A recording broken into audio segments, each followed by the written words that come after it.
My plant just fell on the floor. Oh god. This is so sad. Not the best start to a self-care video. Hello everybody, so today I wanted to talk about a very important topic, which is self-care at university. So those of you who have been at university know that it can be a very tough time because you're trying to balance living, working, studying, generally looking after yourself, and it can be a lot sometimes to deal with. But you can't do all of those things to the best of your abilities without looking after yourself. So I thought I would run through a few general tips about self-care and self-help. Self-care is such a subjective thing. What works for me may not work for you, so all my tips are very general, so you can kind of pick something that applies to you through those. Something that makes me feel lovely and cozy is a big knitted jumper, a cup of tea, and a bit of Disney. And I've kind of hit all three nails on the head there.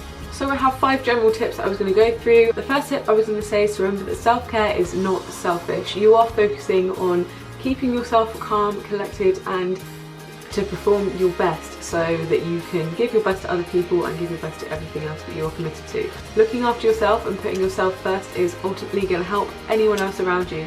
So I'd say not looking after yourself is a more selfish thing because it could make you not as fun to be around. It may take saying no to some things or turning some opportunities down, but being considered boring or sensible is not all the time the worst option. If you know that you've got a really busy week and a lot of deadlines due and you're asked to go out to the pub one night, turning it down isn't going to be the worst option, because then it means that you could give yourself better the next week or at a different social event. The second tip I have is to find your you hobby, something that you do just for you. This is kind of a broad tip, so I'm going to explain what I mean a little bit here. So something that you do that no one else is reliant on you on. So what I mean is not something that means you are in charge or that you do for someone else, something that you do just for you, because that way if you don't do it, you're not letting anyone else down. So for instance, your you hobby might be watching a film because you find it's a good way to escape, or maybe reading a book for similar reasons. It might be going to the gym because that allows you to connect with your body and do something that is completely in one moment. My third tip is probably a given if you know me and you know I like my routines, but it's to establish either a morning or a nighttime routine, and just either 30 minutes at the beginning or the end of the day that is always consistent. In uni life can be ever changing and no 2 days are the same. So personally, I have a little 30-minute wind down routine that I do every night before I go to bed that is just really good to help me feel like it doesn't matter what crazy stuff happened in the day, what crazy stuff might happen tomorrow or the next day or whatever. I know that that evening I have taken the time to kind of regroup, get together and chill out before going to bed. Similarly, in the mornings I really enjoy doing this because I'm a big morning person, and I'm not the most social in the morning because I do like to take that time to myself. Just chill with a cup of tea, maybe watch a YouTube video, do a bit of yoga, whatever I'm feeling like that day. I could film a couple of routine videos for you if that's interesting. Maybe me washing my face and drinking a cup of tea isn't the most interesting thing, but if people are interested, that could happen. Tip number 4 is to surround yourself with people who fill you up and make you feel fulfilled rather than bring you down. I filmed a video similar to this sort of topic previously called Choose Your Friends, and I will link it somewhere here.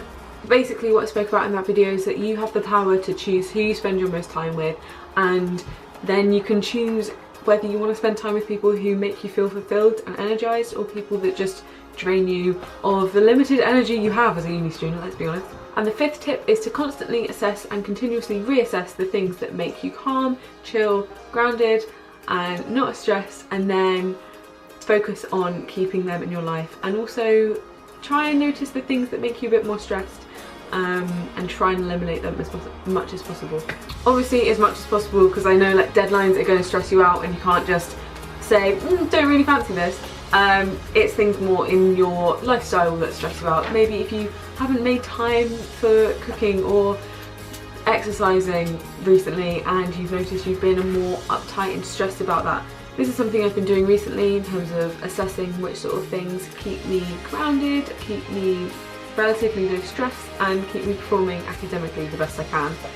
especially going into third year. It's a big year, there's going to be a lot going on. The camera just cut out, which is really annoying, so I'm probably either a bit more zoomed in or less zoomed in than I was before. But essentially that's the end of the video. I just wanted to wrap it up here to say that everyone has their own mental health that they're struggling with, what they're trying to deal with, so everybody is in their own journey. So all you can really do first, before you look after anyone else, is to look after yourself and to make sure that you're okay and that you are thriving. Thank you so much for watching this video, guys, and I will see you very soon. Bye!